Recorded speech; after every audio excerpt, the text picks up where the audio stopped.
강원도 태백산맥 자락, 겨울 초입의 바람은 뺨을 베일듯 차가웠다. 회색빛 구름이 산등성이를 뒤덮고 세찬 눈발이 흩날리기 시작했다. 박민주는 무거운 한숨을 내쉬며 트럭 핸들을 꽉 움켜쥐었다. 그는 강원도 깊숙한 산골 마을에 긴급 구호 물자를 전달하는 중이었다. 날씨가 심상치 않다는 걸 알았지만 약속을 저버릴 수 없었다. 이런 날씨에 왜 꼭 오늘이어야 했을까? 민주는 혼잣말로 중얼거리며 길을 살폈다. 내비게이션은 이미 먹통이었다. 좁고 구불구불한 산길을 따라 트럭은 조심스레 기어갔다. 바퀴 밑에서는 얼어붙은 흙과 자갈이 부서지는 소리가 들렸다. 차창 밖으로는 눈 덮인 나무들이 서서히 흔들리며 차가운 숨결을 내뿜고 있었다. 그러던 그때였다. 헤드라이트 불빛 사이로 무언가가 움직였다. 민주는 반사적으로 브레이크를 밟았다. 트럭이 미끄러지며 간신히 멈춰섰다. 차량 앞에는 낯선 강아지 한 마리가 서 있었다. 털은 흙투성이에 헝클어져 있었고 몸은 바짝 마른 채로 떨고 있었다. 그러나 가장 눈에 띄는 것은 그 강아지의 눈빛이었다. 절박하고 간절했다. 아, 위험하니까 비켜. 민주는 창문을 내리고 소리쳤다. 그러나 강아지는 미동도 하지 않았다. 오히려 애처로운 눈으로 민준을 바라보며 낮게 낑낑거렸다. 눈발 사이로 들리는 그 울음소리에 민주는 묘한 불안을 느꼈다. 무언가 잘못되었다. 민주는 시동을 끄고 트럭에서 내렸다. 차가운 공기가 순식간에 온몸을 감쌌다. 강아지는 그를 보더니 짧게 꼬리를 흔들었다. 그러더니 몇 걸음 앞으로 나아간 후 다시 뒤돌아보았다. 마치 따라오라고 말하는 듯했다.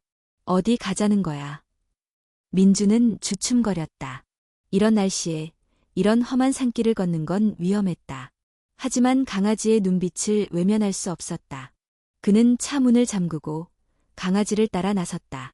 눈길은 미끄럽고 곳곳에 얼어붙은 돌멩이와 나뭇가지가 발목을 잡았다. 민주는 몇 번이나 넘어질 뻔했다. 그러나 강아지는 쉬지 않고 앞장서 길을 이끌었다. 간혹 멀찍이 앞서가다가도 민준이 따라오지 않으면 다시 돌아와 그를 재촉했다. 이상했다. 단순히 배고프거나 추위를 피하려는 강아지라면 이런 행동을 할 리 없었다. 이 강아지는 분명 무언가를 전하려 하고 있었다. 20분쯤 걸었을까? 울창했던 숲이 조금 열리더니 허름한 집 한 채가 모습을 드러냈다. 지붕은 군데군데 무너져 있었고 벽에는 깊은 금이 가 있었다. 창문은 대부분 깨져 있었고 집 주변은 눈에 파묻혀 황량하기 그지없었다. 강아지는 집 쪽으로 달려갔다. 현관 앞에 도착하자 문을 긁으며 짖기 시작했다. 짧고 날카로운 짖음. 그리고 간헐적으로 들리는 낮은 신음소리. 민준의 심장이 쿵쿵 뛰기 시작했다. 혹시 안에 누가 있는 건가? 그는 조심스럽게 현관문을 두드렸다. 계세요? 괜찮으세요? 아무런 대답이 없었다. 민주는 잠시 망설이다가 문고리를 잡았다. 다행히 문은 잠겨 있지 않았다. 삐걱거리는 소리와 함께 문이 열렸다. 안은 어두웠다. 곰팡내와 오래된 먼지 냄새가 콧속을 찔렀다. 민주는 휴대폰 플래시를 켜고 조심스레 안으로 들어갔다. 그리고 바닥 한가운데 쓰러져 있는 노인을 발견했다. 어르신. 민주는 달려가 노인 곁에 무릎을 꿇었다. 가까이서 보니 노인은 겨우 숨을 쉬고 있었다. 입술은 파랗게 질려 있었고 몸은 축 늘어져 있었다. 강아지는 노인 옆에 찰싹붙어 몸을 비비며 낑낑거렸다. 민주는 급히 119에 전화를 걸었다. 다행히 약한 신호가 잡혔다. 그는 침착하게 상황을 설명했다. 강원도 태백산맥 555 지점, 눈 덮인 오솔길 근처입니다. 고령 남성이 의식 없이 쓰러져 있어요. 빨리 와주세요. 구조대는 출동을 약속했지만 이 눈길에 도착하려면 시간이 걸릴 거라고 했다. 민주는 두꺼운 점퍼를 벗어 노인 위에 덮어주었다. 손으로 노인의 맥박을 확인했다. 느리지만 규칙적인 맥박. 아직 희망은 있었다. 조금만 버티세요. 곧 구조대가 올 거예요. 그는 노인의 손을 꼭 잡으며 속삭였다. 강아지는 그 옆에서 노인을 핥으며 계속 울었다. 민주는 노인의 얼굴을 자세히 살폈다. 깊은 주름, 얼룩진 손등, 그리고 고독이 배어있는 표정. 이 외딴 산골짜기에서 이 혹독한 겨울밤에 그는 왜 홀로 있었을까? 그리고 민준의 머릿속에 한 가지 생각이 스쳤다. 이 강아지, 이 충직한 생명체가 아니었다면 이 노인은 이대로 조용히 세상을 떠났을지도 모른다. 그 순간 민주는 깨달았다. 오늘 이 길을 선택한 것도, 이 강아지를 만난 것도 모두 우연이 아니었다는 것을. 밖에서는 점점 더 거센 눈보라가 몰아치고 있었다. 그러나 민준의 가슴 속에는 묘한 온기가 퍼지기 시작했다. 지금 이 순간 그는 누군가의 생명을 구하고 있었다. 민준은 노인의 곁을 지키며 초조하게 시간을 보냈다.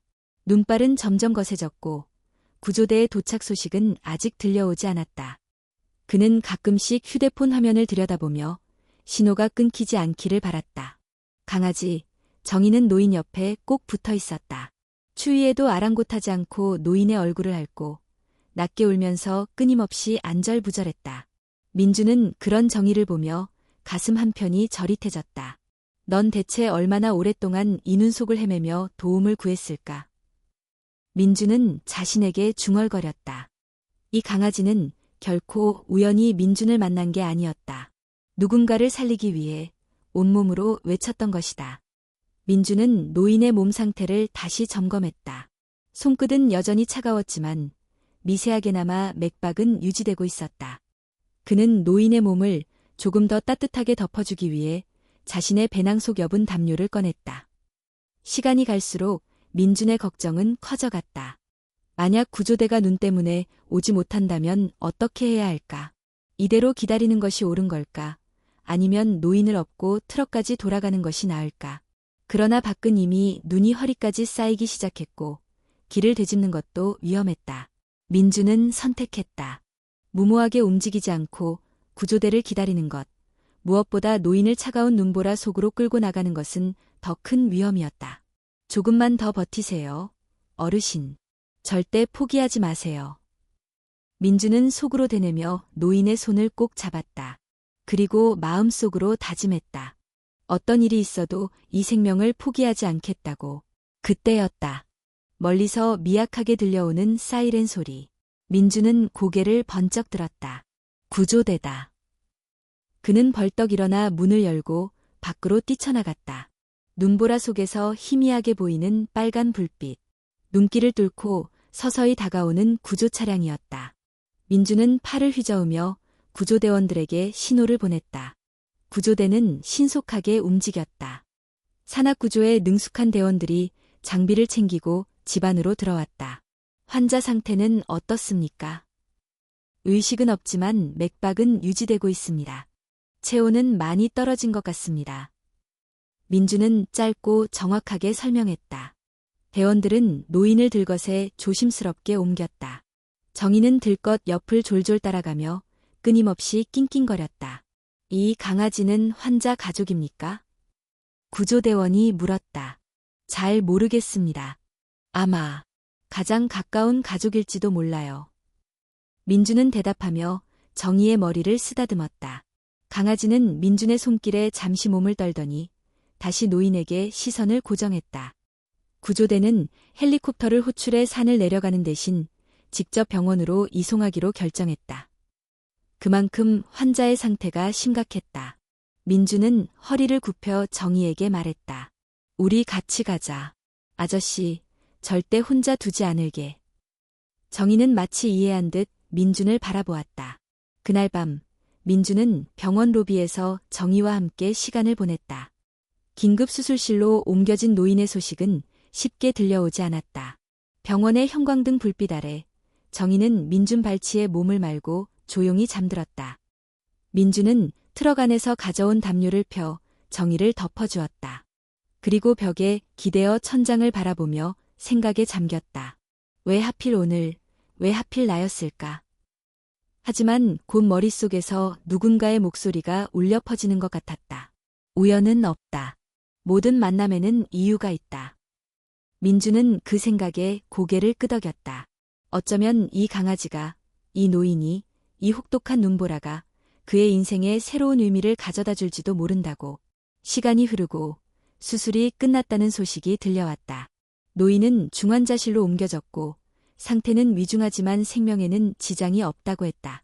민주는 안도의 숨을 내쉬었다. 그리고 조심스럽게 중환자실 유리창 너머를 바라보았다. 노인은 산소 마스크를 끼고 깊은 잠에 빠져 있었다.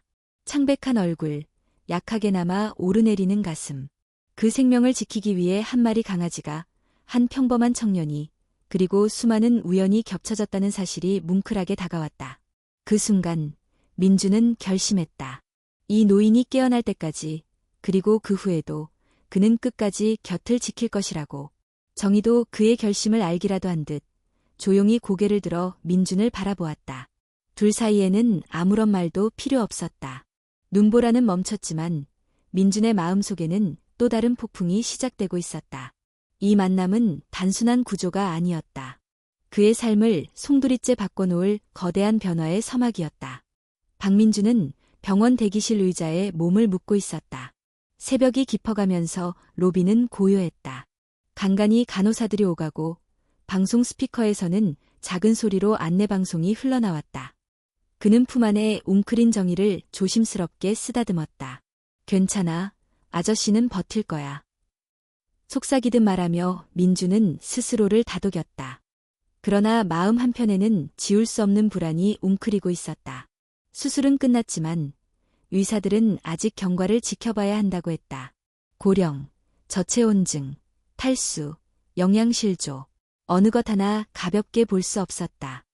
민주는 휴대폰을 열어 메모장을 켰다. 혹시 모를 상황에 대비해 노인의 이름이나 연락처를 남겨야겠다고 생각했다. 그러나 병원 접수처에서도 노인에 대한 정보는 거의 없었다. 신분증 하나 없이 발견되었고 가족 연락처도 기록되지 않았다. 민주는 고개를 숙였다. 이렇게 사라져가는 사람들이 생각보다 많겠지. 정희는 민준의 발치에서 조용히 고개를 들었다. 두 눈은 여전히 아련했고 때때로 짧게 낮은 소리로 신음했다. 정희도 알았다. 자신의 소중한 사람이 위태롭다는 것을. 민주는 가슴이 저며왔다. 우리 힘내자, 정아. 그는 다정하게 말했다. 정희는 그 말에 꼬리를 살짝 흔들었다. 그때 간호사가 다가왔다. 보호자분, 혹시 잠시 면회 가능하실 것 같아요. 환자분이 미약하게 반응을 보이셨습니다. 민주는 벌떡 일어났다. 네, 감사합니다. 그는 정희를 품에 안고 조심스럽게 중환자실로 향했다. 유리문 너머로 본 노인은 여전히 산소 마스크를 끼고 누워 있었다. 그러나 의식이 아예 없는 것은 아니었다. 손가락 끝이 미세하게 움직였고 눈꺼풀이 미약하게 떨렸다. 민주는 가슴 깊은 곳에서 차오르는 감정을 억누르며 유리창에 손을 댔다. 어르신, 여기 있어요. 저랑 정희가 기다리고 있어요. 그러니까 절대 포기하지 마세요. 정희도 작은 소리로 낑낑거리며 유리창에 앞발을 얹었다. 그 모습을 본 간호사는 미소를 지으며 말했다. 아마 환자분도 들을 수 있을 거예요. 강아지 소리, 당신 목소리, 그런 것들이 큰 힘이 될 겁니다. 민주는 고개를 끄덕였다. 그날 밤, 민주는 병원 로비에서 정희와 함께 자리를 지켰다. 불편한 의자, 끊임없이 울리는 방송 소리, 차가운 공기. 그러나 그는 한 번도 자리를 떠나지 않았다. 정희는 가끔 일어나 병실 쪽을 바라보았고 다시 민준 곁으로 돌아와 몸을 웅크렸다. 그렇게 몇 시간이 흐른 후 하얀 가운을 입은 의사가 다가왔다. 박민준 씨 맞습니까? 민준은 벌떡 일어났다. 네, 맞습니다. 환자분 상태가 조금 안정되었습니다. 의식은 아직 완전히 돌아오지 않았지만 생명에는 당장 큰 위협이 없습니다. 민주는 가슴을 쓸어내렸다. 정말 다행입니다. 의사는 잠시 말을 멈췄다가 조심스럽게 물었다. 혹시 가족분이 아니신데도 이렇게까지 신경 써주시는 이유가 있습니까? 민주는 잠시 망설이다가 솔직하게 답했다. 사실, 오늘 처음 만났습니다. 하지만 그냥 지나칠 수 없었어요. 그분을 발견하지 못했다면 지금쯤. 말을 잇지 못한 민주는 눈을 내리깔았다. 의사는 미소를 지으며 고개를 끄덕였다. 당신 같은 분이 있어서 세상이 아직 따뜻한가 봅니다. 짧은 대화를 마치고 의사는 돌아갔다. 민주는 다시 정의를 안고 의자에 앉았다. 그 순간 그는 문득 깨달았다. 자신은 이 노인을 단순히 구한 것이 아니라 그와 얽혀버린 것이다. 책임감, 연민, 그리고 무언가 설명할 수 없는 연결고리. 그는 속으로 다짐했다. 할 수 있는 모든 걸 해보자. 이분이 혼자가 아니라는 걸 보여주자. 이튿날 아침, 민주는 정희를 데리고 근처 애완동 물용품점에 들렀다. 사료와 물, 그리고 따뜻한 담요를 샀다. 정희도 새밥을 허겁지겁 먹으며 기운을 차렸다. 병원으로 돌아온 민주는 접수처에 부탁해 환자 정보를 조금 더 알아봤다. 등록된 이름은 이만식 님입니다. 연세는 추정상 70대 초반이고요. 주소는 특별히 등록된 게 없습니다. 가족 연락처나 보호자는요? 등록되어 있지 않습니다. 민주는 씁쓸하게 고개를 끄덕였다. 완전히 세상과 단절된 채 살아오신 거구나. 그는 노인의 손등에 새겨진 세월의 흔적을 떠올렸다. 굵은 주름, 거칠어진 피부, 그리고 무엇보다 외로움이 깃든 손. 그런데 한 가지가 걸렸다. 이만식이라는 이름. 박민주는 문득 어릴 적 신문 기사에서 본 기억을 더듬었다. IMF 외환위기 때 무너진 대형 건설사의 사장 중 한 명이 이만식이라는 이름을 가졌던 것 같았다. 설마 같은 사람인가? 민주는 마음속에서 새로운 의문이 피어나는 것을 느꼈다. 만약 그렇다면 그의 과거에는 어떤 이야기가 숨겨져 있을까? 민주는 결심했다. 노인이 깨어나면, 그리고 말할 수 있게 되면 그의 이야기를 반드시 들어야겠다고. 왜 그는 이 깊은 산속에 홀로 남겨졌는지, 그를 이토록 외롭게 만든 세상이 어떤 모습이었는지, 그리고 지금 이 순간에도 그를 기다리는 사람이 있을지. 박민준의 여정은 그렇게 또 다른 국면을 맞이하고 있었다. 며칠이 지나도 이만식은 깨어나지 않았다. 박민준은 병원을 오가며 정희를 돌보고 매일같이 중환자실 유리창 너머로 이만식을 지켜보았다. 그의 얼굴은 여전히 창백했지만 약간씩 안정된 호흡과 미세한 움직임이 민준에게 희망을 주었다. 그러던 어느 날 아침, 민준이 병실 근처를 서성이다가 우연히 간호사들 사이의 대화를 엿듣게 되었다. 저 환자분 말이야. 예전에 신문에 나왔던 그분 아니야? IMF 때 무너진 대기업 회장님이었지 아마. 이름이 이만식 씨였던 것 같은데. 맞아. 뉴스에 크게 났었지. 한순간에 모든 걸 잃고 사라졌다고 들었어. 민주는 심장이 철렁 내려앉는 기분을 느꼈다. 그의 짐작이 사실이었다. 이만식, 한때 서울의 번화가를 주름잡던 건설회사 회장이었고 1997년 IMF 외환위기 당시 회사가 도산하면서 순식간에 몰락했던 인물이었다. 수많은 직원들과 하청업체를 연쇄부도로 몰아넣으며 세간의 비난을 받았고 가족들마저 그를 떠났다는 소문이 돌았다. 그런 과거가 있었구나. 민주는 병실 유리창 너머로 이만식을 다시 바라보았다. 얼핏 보기에는 그저 초라하고 외로운 노인일 뿐이었다. 그러나 그 속에는 엄청난 과거의 그림자가 드리워져 있었다. 민주는 복잡한 심정으로 병원을 나섰다. 마음속에서는 두 가지 감정이 뒤엉켰다. 연민과 의구심. 그는 자신의 행동을 되짚어 보았다. 단순히 위기에 처한 노인을 돕는 것과 과거의 상처를 남긴 사람을 돕는 것은 과연 같은 것일까? 하지만 누구나 실수할 수 있잖아. 무너진 뒤에도 다시 일어설 기회는 있어야 하지 않을까? 민주는 고개를 끄덕이며 스스로 다짐했다. 과거가 어떻든 지금 그는 도움이 필요해. 그날 이후 민주는 본격적으로 이만식의 가족을 찾아보기로 결심했다. 그가 다시 깨어나 가족과 만날 수 있게 해주고 싶었다.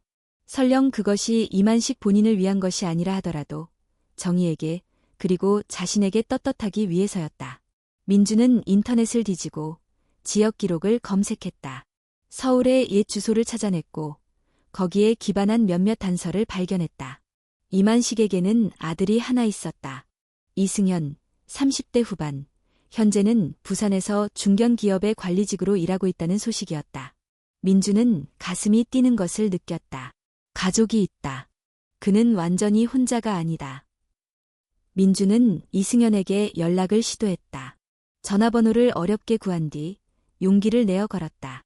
신호음이 길게 울렸다. 몇 번을 반복한 끝에 드디어 전화가 연결되었다. 여보세요? 낯선, 그러나 단단한 목소리. 민주는 깊이 숨을 들이쉬고 말했다. 안녕하세요. 저는 박민준이라고 합니다. 신뢰를 무릅쓰고 연락드려 죄송합니다. 혹시 이만식 씨를 알고 계십니까? 순간 전화기 너머로 정적이 흘렀다. 왜요? 짧지만 냉랭한 반응이었다. 이만식 님께서 현재 강원도의 한 병원에 입원해 계십니다. 심각한 상황이었지만 다행히 생명은 건지셨습니다. 가족분께 연락을 드리는 것이 옳다고 생각했습니다. 이승연은 한참을 침묵했다. 민주는 조심스럽게 이어 말했다. 혹시 병원으로 오실 수 있을까요? 그제서야 이승연의 답이 들려왔다. 목소리에는 억누른 분노가 섞여 있었다. 그 사람은 제 가족 아닙니다. 그런 사람은 제 인생에서 오래전에 지워졌어요. 민주는 말을 잃었다. 그 사람 때문에 우리 가족이 어떻게 무너졌는지 아세요? 어머니는 그 충격으로 병을 얻고 결국 돌아가셨습니다. 저는 어린 나이에 가장이 되어야 했고요. 이승연은 숨을 고르며 말했다. 이제 와서 무슨 낯으로 가족을 찾습니까? 그런 건 필요 없습니다. 뚝. 전화는 일방적으로 끊겼다. 민주는 핸드폰을 내려다보며 깊은 한숨을 쉬었다. 그저 가족을 찾아주고 싶었던 단순한 마음이 이렇게 무거운 현실 앞에서 좌절되고 말았다. 그는 병원으로 돌아오는 길에 정희를 꼭 안았다. 정희 역시 그날따라 유난히 힘이 없어 보였다. 민주는 병원 로비 의자에 앉아 창밖을 바라보았다. 눈송이가 조용히 흩날리며 세상을 덮고 있었다. 과거는 이렇게까지 무거운 짐이 되는 걸까? 그는 다시 한번 다짐했다. 비록 가족이 등을 돌렸더라도 자신은 이만식을 혼자 두지 않겠다고. 그리고 언젠가 이승연 역시 마음을 열 수 있을지도 모른다고. 민주는 주먹을 꽉 쥐었다. 아직 끝난 게 아니었다. 진짜 이야기는 이제부터였다. 박민주는 병원 로비 의자에 깊숙이 몸을 묻고 한동안 움직이지 않았다. 창밖으로는 또다시 눈발이 흩날리고 있었다. 회색 하늘 아래 세상은 숨죽인 듯 고요했고 민준의 마음 역시 착잡하기 그지없었다. 이승연의 거절은 예상하지 못한 것은 아니었지만 막상 직접 듣고 나니 마음 한구석이 저릿했다. 그래, 가족이라고 해서 무조건 용서할 수 있는 건 아니겠지. 민주는 스스로를 달래며 생각했다. 하지만 어딘가 마음속 깊은 곳에서는 아직 포기할 수 없다는 목소리가 울리고 있었다. 그는 조심스럽게 중환자실로 발걸음을 옮겼다. 유리창 너머로 본 이만식은 여전히 깊은 잠에 빠져 있었다. 그 옆에 쭈그리고 앉아있는 정희는 피곤한 기색이 역력했지만 여전히 노인을 지키고 있었다. 민주는 한숨을 쉬며 중얼거렸다. 포기하지 말자. 아직 끝난 게 아니야. 그는 자신에게 다짐하듯 말했다. 다음 날 민주는 병원 사회복지사와 상담을 신청했다. 혹시 다른 방법으로 가족과 연결할 수 있는지 또는 법적으로 필요한 절차는 무엇인지 알아보기 위해서였다. 사회복지사는 친절했지만 현실적이었다. 환자분이 직접 의사표현을 하지 않는 이상 가족 동의 없이 어떠한 조치도 취하기 어렵습니다. 보호자 등록도 불가능하고요. 가족이 거부해도요? 네, 현재로서는 환자 본인의 회복을 기다리는 수밖에 없습니다. 민주는 고개를 끄덕였다. 냉정하지만 이해할 수 있는 답변이었다. 그는 중환자실로 돌아와 유리창 앞에 섰다. 그리고 그 순간 그는 무언가를 발견했다. 이만식의 손가락이 미세하게 움직이고 있었다. 그는 급히 간호사를 불렀다. 환자분이 반응을 보여요. 간호사는 빠르게 상태를 확인했다. 잠시 후 환자 담당 의사도 달려왔다. 눈을 깜박이게 하세요. 들리시면 손을 움직여 보세요. 의사의 지시에 따라 이만식은 눈꺼풀을 천천히 떴다. 탁하고 흐릿한 눈빛이었지만 분명히 생명이 깃든 눈이었다. 민주는 가슴이 벅차오르는 것을 느꼈다. 어르신. 그는 무의식적으로 손을 뻗어 유리창에 닿았다. 의사는 조심스럽게 말했다. 완전한 의식 회복은 시간이 걸리겠지만 긍정적인 신호입니다. 그날 이후 민주는 하루도 빠짐없이 병원을 찾았다. 그는 이만식이 조금씩 움직이고 간단한 반응을 보이는 과정을 지켜보며 작은 희망을 키워갔다. 며칠 후 이만식은 간단한 단어를 말할 수 있을 정도로 회복했다. 물. 춥다. 짧은 단어였지만 민준에게는 그 무엇보다 반가운 목소리였다. 민준은 정희를 데리고 병실로 들어갔다. 의사는 특별히 허락해 주었다. 강아지가 환자에게 긍정적인 심리적 효과를 줄 수 있다고 판단했기 때문이었다. 정희는 병상 옆으로 다가가 조심스럽게 이만식의 손등을 핥았다. 이만식은 희미한 미소를 지으며 정희를 바라보았다. 정희, 내 새끼. 신목소리로 중얼거린 그의 말에 민주는 눈시울이 뜨거워졌다. 그들은 다시 서로를 찾고 있었다. 그리고 이 순간 민주는 확신했다. 이만식에게는 여전히 사랑할 존재가 있고 살아야 할 이유가 있다는 것을. 민주는 조심스럽게 이만식에게 다가가 물었다. 어르신, 가족분들, 만나고 싶으세요? 이만식은 침묵했다. 눈꺼풀은 떨렸고 입술은 파르르 떨렸다.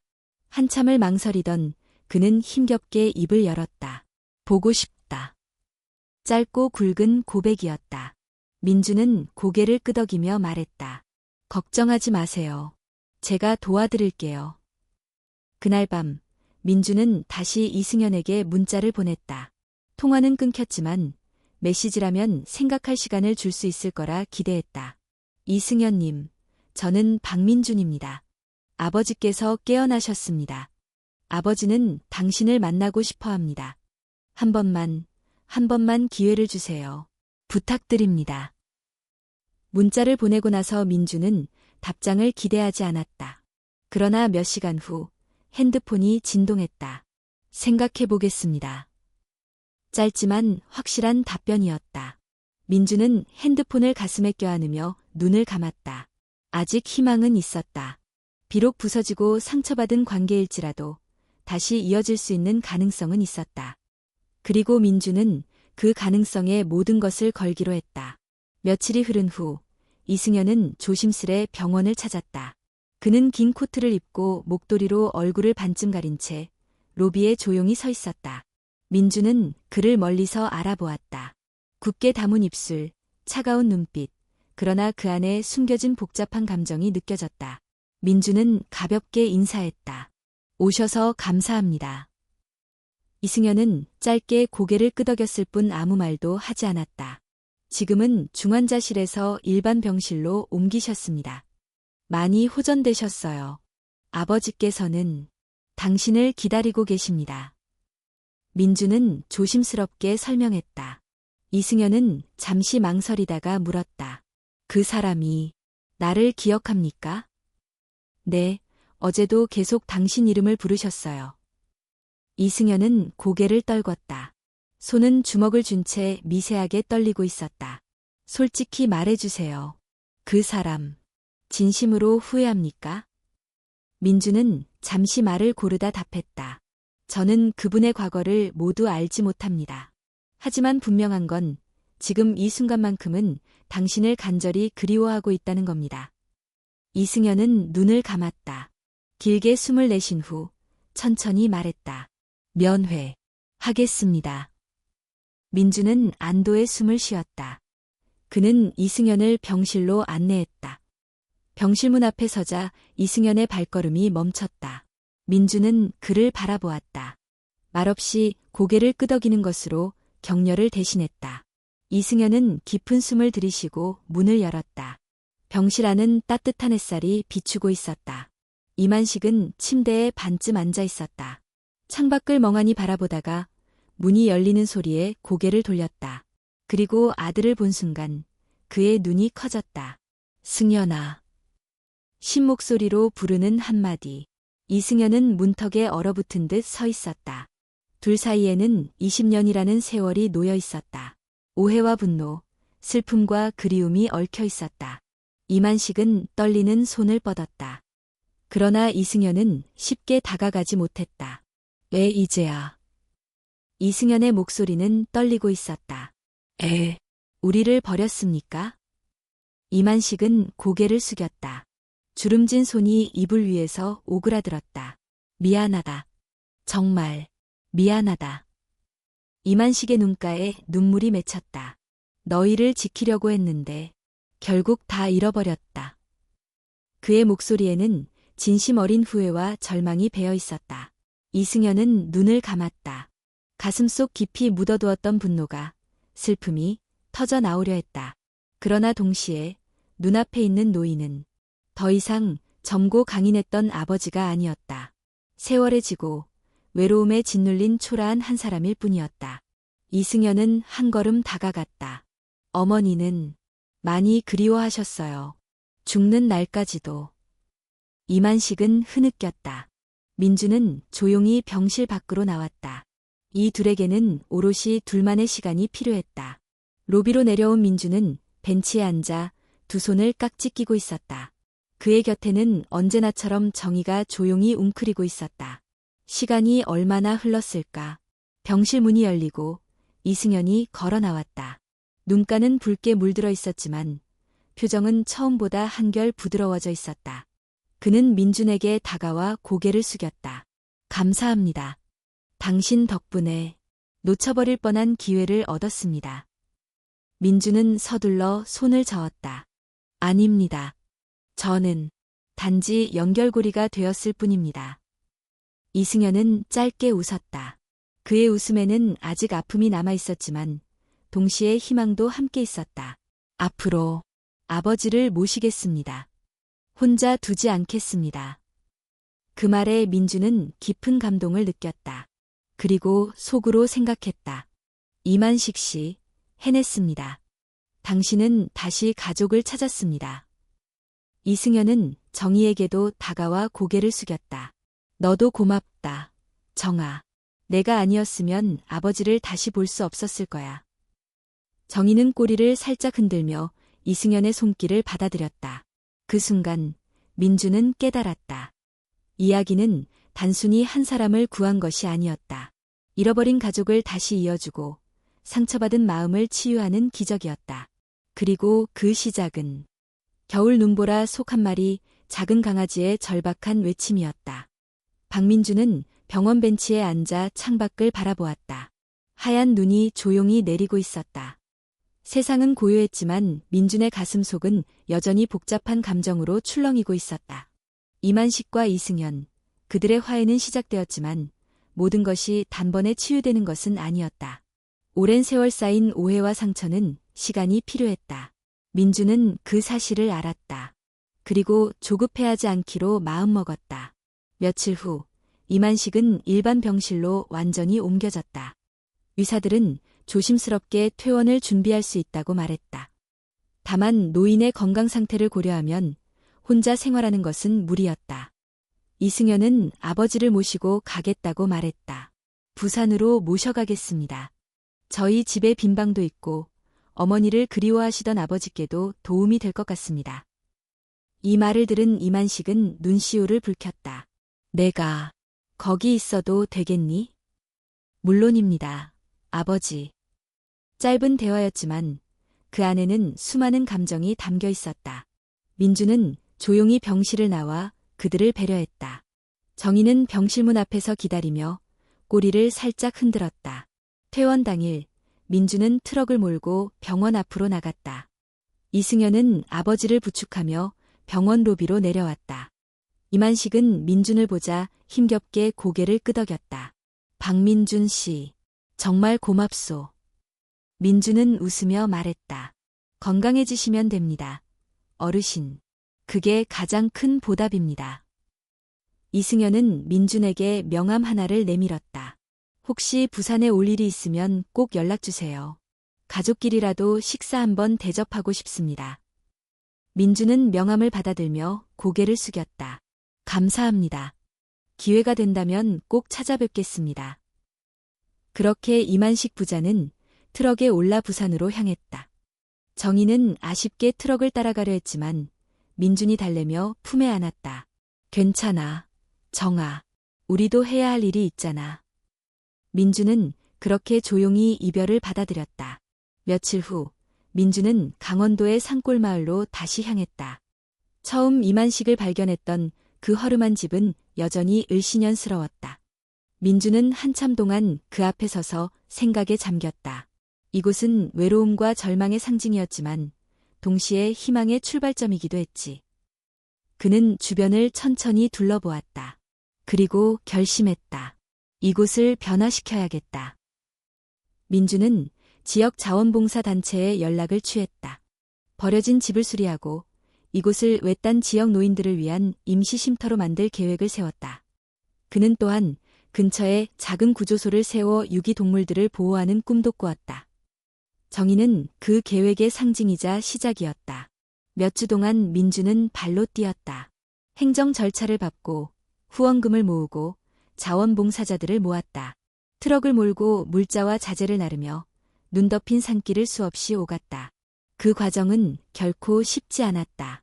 피로에 지치고 때로는 좌절했지만 민주는 멈추지 않았다. 정희는 언제나 그의 곁을 지켰다. 비바람이 몰아쳐도 눈보라가 휘몰아쳐도 정희는 민준 옆에서 조용히 힘이 되어주었다. 어느 날 저녁 민주는 임시로 마련한 작은 사무실 책상에 앉아 있었다. 하루 종일 집수리를 돕다 온몸이 녹초가 되었지만 마음만은 이상하게 가벼웠다. 그때 핸드폰이 울렸다. 화면에는 이승연의 이름이 떠 있었다.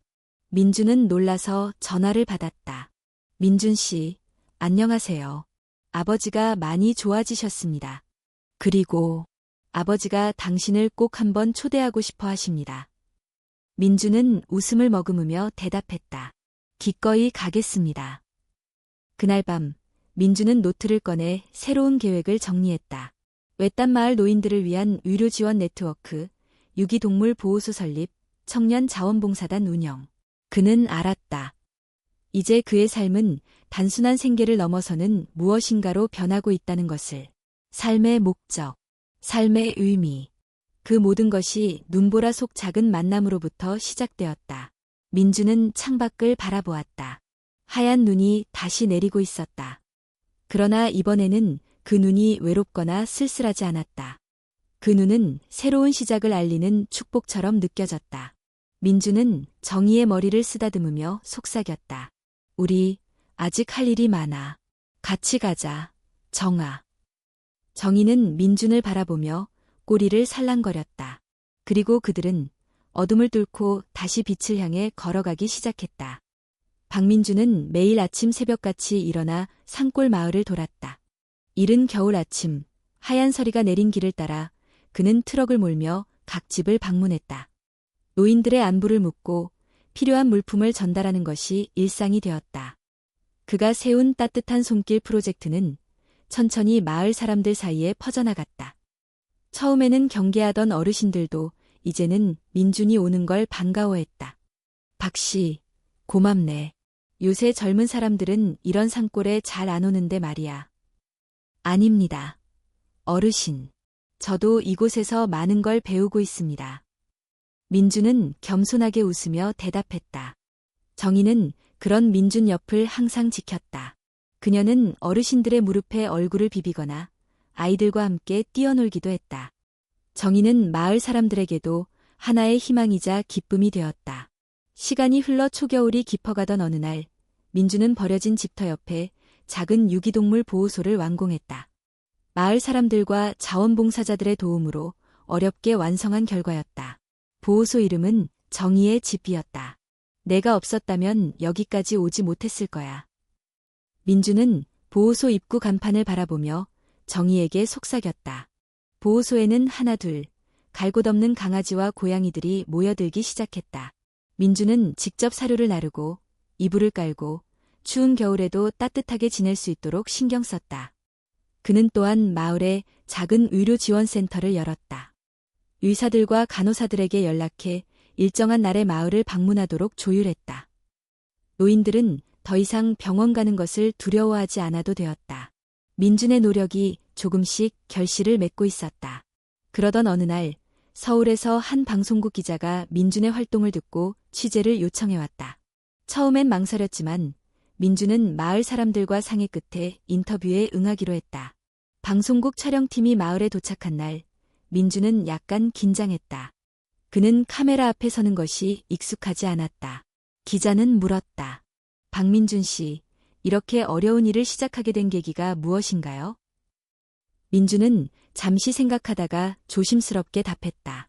한 겨울밤, 눈보라 속에서 한 생명을 구하게 됐습니다. 그리고 그 작은 만남이 제 삶을 완전히 바꿔놓았습니다. 그날 이후로 깨달았습니다. 세상을 조금이라도 따뜻하게 만들 수 있다면 그것만으로도 살아갈 이유가 충분하다는 거요.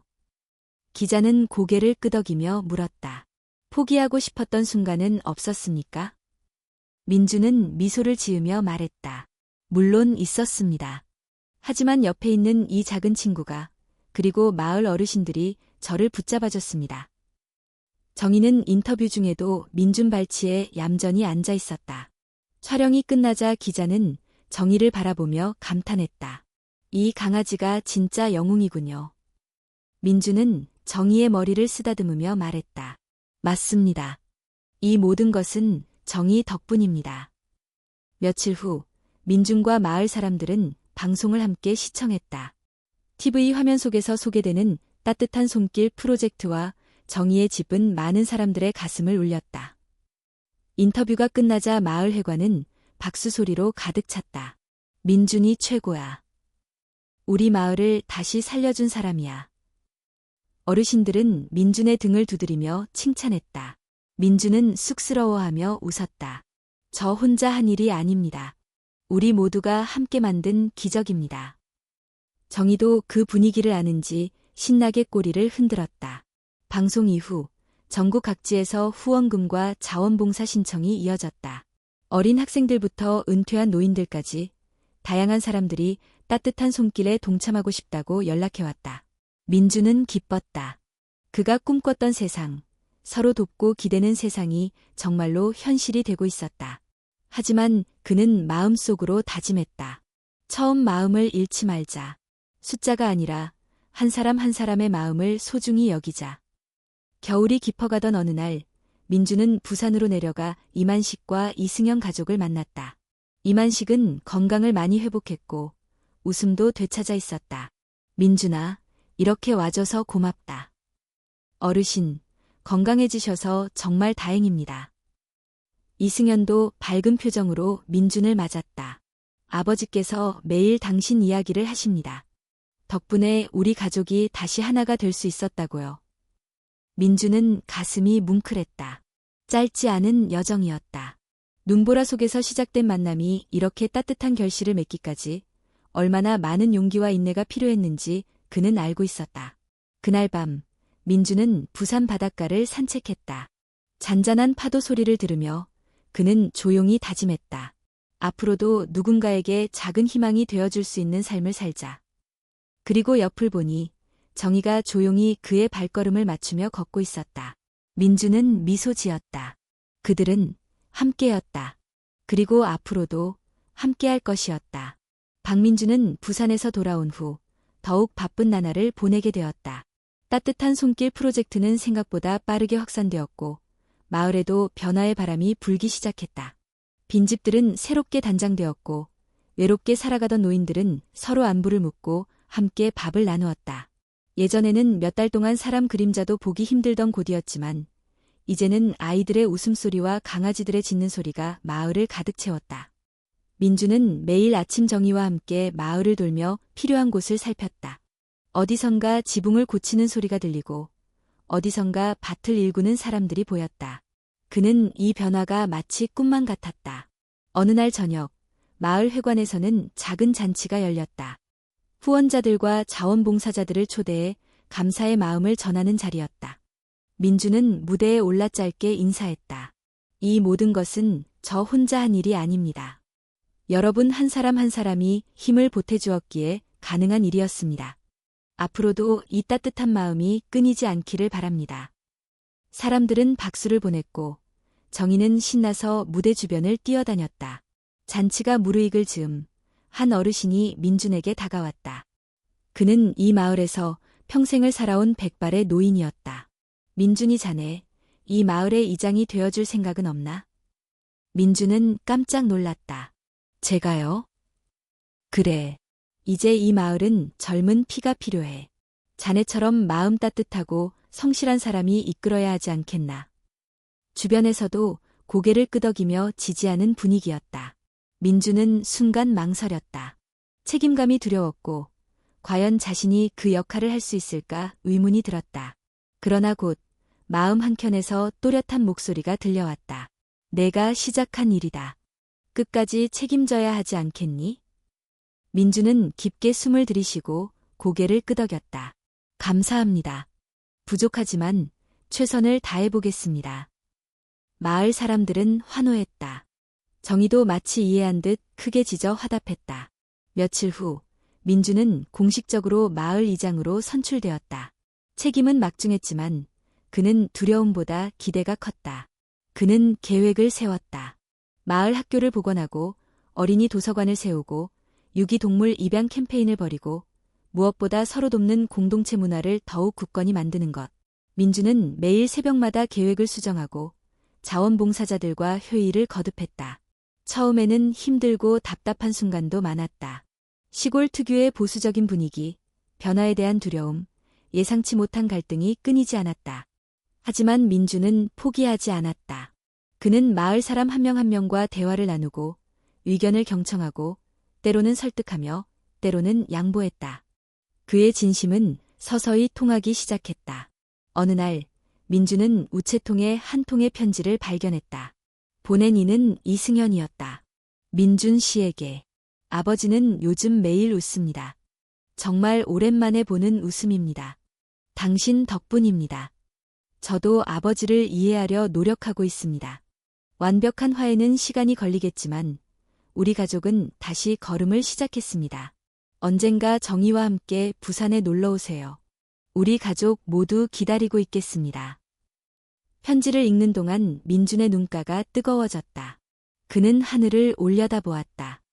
구름 사이로 빛나는 별들이 마치 그를 응원하는 듯 반짝이고 있었다. 잘하고 있어, 민준아. 그런 속삭임이 들리는 듯했다. 겨울이 깊어갈 무렵 민준은 정희의 집에 새로운 프로그램을 도입했다. 마을 아이들과 함께 유기동물들을 돌보는 체험 프로그램이었다. 아이들은 강아지에게 밥을 주고 산책을 시키며 자연스럽게 생명의 소중함을 배워갔다. 어느 아이가 물었다. 민준 삼촌, 정희는 왜 우리랑 같이 살게 된 거예요? 민준은 잠시 생각하다가 웃으며 답했다. 정희는 나를 구해준 영웅이야. 그리고 우리 모두에게 소중한 친구가 됐지. 아이들은 눈을 반짝이며 정희를 바라보았다. 정희는 꼬리를 흔들며 아이들 사이를 뛰어다녔다. 그 모습을 보며 민준은 생각했다. 이게 바로 내가 원하던 세상이다. 서로를 보듬고 돕고 함께 웃을 수 있는 세상. 민준은 가슴 깊숙이 다짐했다. 이 작은 기적을 지키기 위해 앞으로도 한 걸음 한 걸음 성실히 나아가겠다고. 그리고 옆에는 변함없이 정희가 함께 걸어가고 있었다. 봄이 다가오면서 강원도 산골 마을에도 따스한 기운이 스며들기 시작했다. 눈은 서서히 녹아내리고 마른 가지 끝에는 연두빛 새싹이 움트기 시작했다. 박민주는 아침 일찍 정희와 함께 산책을 나섰다. 서늘한 공기를 가르며 걷는 길, 이제는 익숙한 이 마을 풍경이 그에게는 더없이 소중했다. 마을 사람들과 함께한 지난 몇 달은 민준의 인생을 완전히 바꿔놓았다. 그는 이제 더 이상 도시를 그리워하지 않았다. 이곳, 자연과 사람 사이에서 그는 진짜 자신의 자리를 찾았다. 이날은 특별한 날이었다. 정희의 집과 따뜻한 손길 프로젝트를 기념하는 작은 축제가 열리는 날이었다. 마을 사람들은 아침부터 분주하게 움직였다. 어린이들은 손에 꽃을 들고 뛰어다녔고 어르신들은 솜씨 좋은 음식들을 준비했다. 민주는 마을 광장 중앙에 무대를 설치하고 마지막 점검을 했다. 곧 있으면 외부에서 온 손님들과 후원자들, 자원봉사자들이 도착할 예정이었다. 정희는 광장 한가운데에서 신나게 뛰어놀았다. 그 모습만으로도 마을 사람들의 얼굴에는 자연스레 미소가 번졌다. 오전 11시가 되자 행사가 시작되었다. 민주는 무대에 올라 마이크를 잡았다. 오늘 이 자리에 함께해 주신 모든 분들께 진심으로 감사드립니다. 그는 천천히 말을 이어갔다. 처음 이곳에 왔을 때 저는 그저 한 사람을 돕고 싶었습니다. 하지만 지금은 깨달았습니다. 우리가 서로를 돕는다는 것은 결국 우리 모두를 구하는 일이라는 것을요. 민준의 말에 많은 이들이 고개를 끄덕였다. 여기 있는 모든 분들이 작은 변화를 만들었고 그 변화는 지금 이 순간 이 마을을 가득 채우고 있습니다. 그는 정의를 가리키며 미소 지었다. 그리고 이 모든 일의 시작은 눈보라 속 한 마리 강아지였습니다. 사람들은 박수를 보냈고 정의는 신나게 짖으며 답했다. 축제가 이어지는 동안 마을 사람들은 웃고 떠들며 서로의 음식을 나눴다. 아이들은 정의의 집을 구경하며 강아지들에게 간식을 주었고 어르신들은 새로 지은 복지센터를 둘러보며 감탄했다. 민주는 광장 한편에 앉아 그 광경을 지켜보았다. 정말 많은 것이 변했구나. 처음 이곳에 발을 들였을 때의 황량함을 떠올리며 그는 새삼스레 감격했다. 그리고 그는 알았다. 변화는 거창한 곳에서 시작되는 것이 아니라 이렇게 작은 손길 하나, 따뜻한 마음 하나에서 시작된다는 것을. 축제가 끝날 무렵 한 소년이 민준에게 다가왔다. 이장님, 저도 커서 민준 삼촌처럼 되고 싶어요. 소년의 눈빛은 반짝이고 있었다. 민준은 웃으며 말했다. 내가 진심을 다해 누군가를 돕고 싶다면 이미 나보다 훨씬 멋진 사람이 될 거야. 소년은 환하게 웃으며 달려갔다.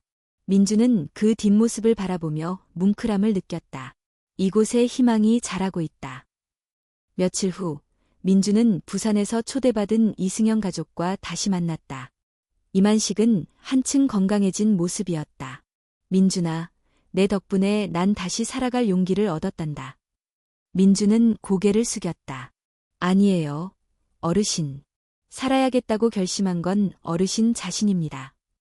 이승현도 웃으며 덧붙였다. 그리고 저희 가족 모두 정희에게도 정말 고마워하고 있습니다. 정희는 이만식의 무릎 위에 올라가 머리를 부비며 응답했다. 모두가 웃었다. 그 웃음 속에는 과거의 아픔도 후회의 그림자도 모두 녹아내리고 있었다. 어느 맑은 봄날 민주는 정희의 집 앞 작은 벤치에 앉아 일기를 썼다. 오늘도 감사한 하루였다. 처음에는 그저 한 생명을 구하고 싶었을 뿐이었다.